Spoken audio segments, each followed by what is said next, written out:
ଆମର ସ୍କୁଲ ଭାଙ୍ଗିଲା ହେଇଛି ଆମ ସରକାରୀ ଉଚ୍ଚ ପ୍ରାଥମିକ ବିଦ୍ୟାଳୟ ସାଲଡ଼ା ଏବଂ ମହାବୀର ବିଦ୍ୟାନିକେତନ ଏଠି ଦୁଇଟା ଜଏଣ୍ଟ ସ୍କୁଲ।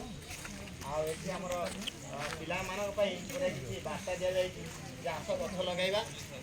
ଆଉ ଗଛ ଲଗାଇଲେ କ'ଣ ହେବ, ଗଛଟି ଆମେ ଗଛଟି ଅମ୍ଳଜାନ ସବୁ ବାଣ୍ଟିଦିଏ, ଯତ୍ନ କରିବ ମୋତେ ଯେ ଉତ୍ତମ ଚାଟ ହେବ, ସେ ପିଲାଙ୍କ ପାଇଁ ଏହା ଏକ ସୁନ୍ଦର ବାର୍ତ୍ତା ରହିଛି। ତାପରେ ଏଠି ପିଲାମାନଙ୍କର ଯେଉଁ ପ୍ରଥମ ଚାଟଶାଳୀ ପାଠ କଥା ପିଲାଙ୍କୁ ମନେ ପକାଇ ଦିଆଯାଇଛି ଯେ ଅ ଆ ହର୍ଷେ ଦିକେ ପ୍ରଥମ ସେ ପାଠ ପଢ଼ୁଥିଲେ ଚାହାଳିରେ ପଢ଼ିଲା ବେଳେ, କିନ୍ତୁ ବର୍ତ୍ତମାନ ସେ ଚ ଅକ୍ଷର ଶିଖିବା ଆରମ୍ଭ କରୁଛନ୍ତି। ତାପରେ ଆଗକୁ ଆସନ୍ତୁ ଯିବା ପିଲାମାନଙ୍କ ପାଇଁ ଆଶା ଗୁଡ଼ା ରହିଛି ସେ ଯେଉଁ ଗଛ ଲଗାଇବା, ପାଣି ଦେବା ଏବଂ ତାକୁ ବଞ୍ଚେଇ ବଢ଼େଇବା। ତାପରେ ଏଠି ଗୋଟେ ଛାଡ଼ି ଗଲି ଦେଖନ୍ତୁ ଏଠି 10ଟା ସମୟ ଦିଆହେଇଛି ପ୍ରବେଶ କରିବେ ପିଲାମାନେ, 10ଟାରୁ 4ଟା ସମୟ ଦିଆହେଇଛି। ତାପରେ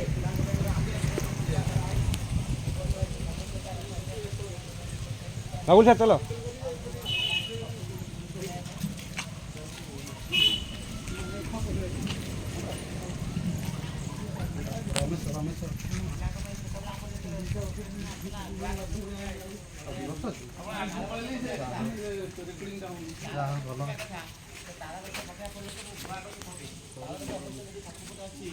ସମ୍ମୁଖରେ ତାଳ ଗଛଟା ବିଦ୍ୟାଳୟ ସୌନ୍ଦର୍ଯ୍ୟତା ନଷ୍ଟ କରିବ ବୋଲି ସେଥିପାଇଁ ଆଗରେ ପାଖରେ କିଛି ତାଳ ଗଛ ପକାଯାଇ ନାହିଁ, କିନ୍ତୁ ତାପରେ ତ ଗୁଆ ଗଛ ପକାଯାଏ। 20ଟା ଗୁଆ ଗଛ ପଡ଼ିଛି, ତା ସହିତ ଏଇଟା ଲବଙ୍ଗ ଗଛ ମଧ୍ୟ ସେଠି ରହିଛି, ଗୋଟେ ଲବଙ୍ଗ ଗଛ ପଡ଼ିଛି ପିଲାଙ୍କ ବିଭିନ୍ନ ରୋଗ ପ୍ରତିଷେଧକ ଶକ୍ତି ବର୍ଦ୍ଧିତ ପାଇଁ। ଏବଂ ଏଠି ଗୋଟେ କମଳା ଅଛି, ଲବଙ୍ଗ ଗଛ ଗୁଡ଼ା ଯେଉଁ ଗୋରୁ ଦିଆହେଇଛି। ଏବଂ ତା ସହିତ ଏଠି ଗୋଟେ ଅଛି ଯେଉଁ ଖଞ୍ଜା ଖାବରା ହେଲେ ଆମର ଲଗାନ୍ତି ସେଟା ନା ନାଲି ଗଛ ସେଟା ଲଗେଇଦେଲେ ସେଟା ରକ୍ତ ବନ୍ଦ ହେଇଯାଏ। ତାପରେ ଏଠି ମନ୍ଦାରଟା ହେଉଛି ସବୁବେଳେ ଶୁଭ, ସବୁ ବିଦ୍ୟାଳୟରେ ମନ୍ଦାର ଗଛ ଲଗାଇବା ଉଚିତ ଏବଂ ମନ୍ଦାର ଗଛଟା ସବୁଠି ଲଗାଇବା ଉଚିତ। ମନ୍ଦାରଟା ମାନେ ସମସ୍ତଙ୍କ ପାଇଁ ଶୁଭ। ତାପରେ ମଲ୍ଲି ଗଛ ମଧ୍ୟ ଅଛି, ବର୍ଷା ଦିନେ ପ୍ରଚୁର ପରିମାଣରେ ମଲ୍ଲି ଫୁଟେ, ତାର ସୁଗନ୍ଧ ଚତୁର୍ଦିଗକୁ ମୋହିତ କରେ। ତାପରେ ଏଇଟା ହେଉଛି ଆମର କ୍ଲାସ ରୁମ୍, ଏଇଟା କ୍ଲାସ୍ 6 କ୍ଲାସ୍ 7। ଏଠି ଆମର ସେଠି ଇଭାକୁଏସନ୍ ମ୍ୟାପ୍ ରହିଛି ପିଲାଙ୍କର ଯେଉଁ ଆମର ଜଗତସିଂହପୁର ଜିଲ୍ଲା ବିଦ୍ୟାଳୟର ମାନଚିତ୍ର। ଏଠି କରୋନା ପ୍ରତି ସାବଧାନତା ଉପରେ ଗୋଟେ ସୂଚନା ଦିଆଯାଇଛି। ପିଲାଙ୍କ ପ୍ରତି ଗୋଟେ କେମିତି ପ୍ରଣାମ କରିବେ, ବୟସ୍କମାନଙ୍କୁ ତାଙ୍କ ପାଇଁ ମଧ୍ୟ ଶିକ୍ଷକମାନଙ୍କୁ କେମିତି ସମ୍ମାନ ଦେବେ ତାର ଗୋଟେ ନମୁନା ଦିଆଯାଇଛି। ଦ୍ୱିତୀୟଧାରୀ ସ୍ୱଚ୍ଛତା ବାର୍ତ୍ତା ମଧ୍ୟ ଗୋଟେ ରହିଛି, ସ୍ୱଚ୍ଛତା ବାର୍ତ୍ତା ପିଲାଙ୍କ ପାଇଁ ଗୋଟେ ରହିଛି ଯେମିତି ସେମାନେ କିଛି ଶିଖିବେ ଏଠି। ତାପରେ ବଉଳ ଗଛ ମଧ୍ୟ ରହିଛି, ସଦାବିହାରୀ ଗଛ ରହିଛି, ଏହା ମଧ୍ୟ ଏକ ଔଷଧୀୟ ଗଛ। ତାପରେ ଏଠି ଆମର ମଧ୍ୟାହ୍ନ ଭୋଜନର ବାର୍ତ୍ତା ଏଠି ରହିଛି। ତାପରେ ଆଗକୁ ଆସନ୍ତୁ। ତାପରେ ଏଠି ଆସିଲା ଆମର କ୍ଲାସ୍ 4 and 5।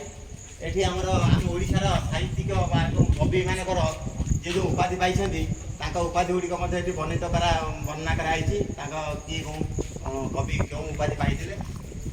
ଏଠି ଓଡ଼ିଶାର ଭାରତର ମାନଚିତ୍ର ମଧ୍ୟ କରାହେଇଛି। ତାପରେ ଏଠି ଗୋଟେ ଆମର ଏଠି ଦୁଇଟା ମଧ୍ୟ ଔଷଧ ବୃକ୍ଷ ଅଛି, ଅର୍ଜୁନ ଗଛ, ଅର୍ଜୁନ ଛେଲି ବହୁ କାମରେ ଲାଗିଥାଏ।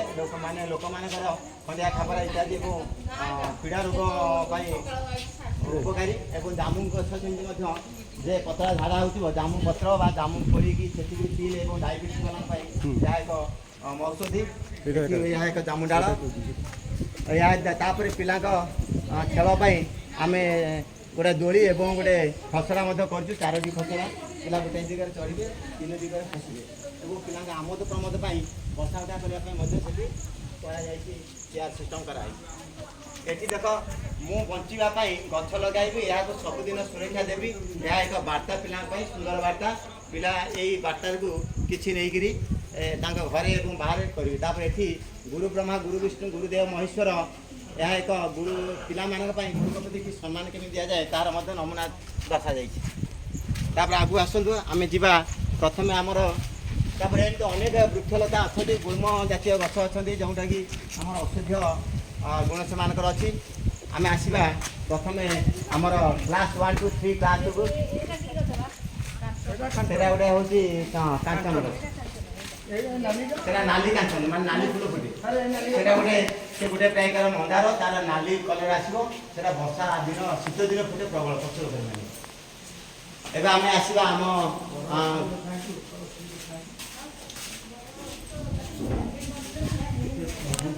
এইটা হচ্ছে প্রধান শিক্ষক কার্যালয় যদিও কার্যকারী হয়নি তথাপি এটা আটাচ বাথরুম পায়খানা সহ ଏହା ଏକ କରାହେଇଛି ଯଦି ଲେଡିଜ୍ ହେଡମାଷ୍ଟର କେତେବେଳେ ଭବିଷ୍ୟତରେ ଆସନ୍ତି ସେ ରୁମ୍ଟା ବ୍ୟବହାର କରିବେ। ତାପରେ ଏଇଟା ଆସିଲା ଏଫଏଲଏମ୍ କ୍ଲାସରୁମ୍ ଆସନ୍ତୁ କ୍ଲାସ୍ ଆମ କ୍ଲାସରୁମ୍ ଭିତରକୁ ଦେଖିବା। ଏଫଏଲଏମ୍ କ୍ଲାସରୁମ୍ ଲାଇଟ୍ ନାହିଁ ହଁ ଲାଇନ୍ ବହୁତ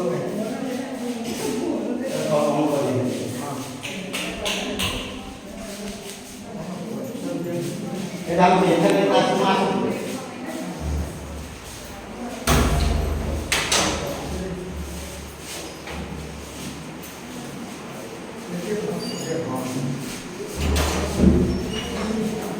এটা হচ্ছে এফএলএম ক্লাসরুমে আমার ପିଲାମାନଙ୍କ ପାଇଁ ବିଭିନ୍ନ ପ୍ରକାର ବାର୍ତ୍ତା ଏଠି ସବୁ ରହିଛି ମହାପୁରୁଷମାନଙ୍କର ବାର୍ତ୍ତା ରହିଛି।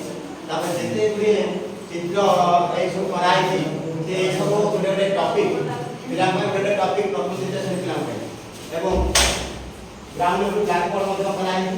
ପିଲା ନିଜେ ନିଜେ ବସିକି ତାଙ୍କର ଯେତେବେଳେ ଦରକାର ଯାହା ବନ୍ଦ ବସିବା କଥା ବନ୍ଦ ବସିପାରିବେ ଏବଂ ଏଇ ଟେବୁଲ ଗୁଡ଼ିକ ମଧ୍ୟ ଯେଉଁ ଟୁଲ୍ ଗୁଡ଼ିକ କରାହେଇଛି ସେଥିରେ ମଧ୍ୟ କିଛି ଶିକ୍ଷଣୀୟ ସାମଗ୍ରୀ ରହିଛି ଯାହାକି ଆକୁ ବ୍ୟବହାର କରି ପିଲା ତାଙ୍କର ନିଜର ଉପସ୍ଥାପନା କରିପାରିବେ ପାଠ ସମୟରେ ଏଫଏଲଏମ୍ କାର୍ଯ୍ୟକ୍ରମ ସମୟରେ। ଏଇଟା ଏଫଏଲଏମ୍ରେ ଏଇଟା ହେଲା ଲେଟେଷ୍ଟ କ'ଣ ଏଇଟା ହେଉଛି ଭାଷା ଜ୍ଞାନ ସମ୍ପର୍କିତ ଏଇଟା କ'ଣ ସେଟା ହେଉଛି ମାର୍କ ବା ଆମର ଯେଉଁ ନ୍ୟୁମେରାସିର କ'ଣ ସେଇଟା ଗଣିତ ଶିକ୍ଷାର ଯାହା ଆବଶ୍ୟକ ଶିକ୍ଷକ ଦିଆଯାଏ ଏପଟେ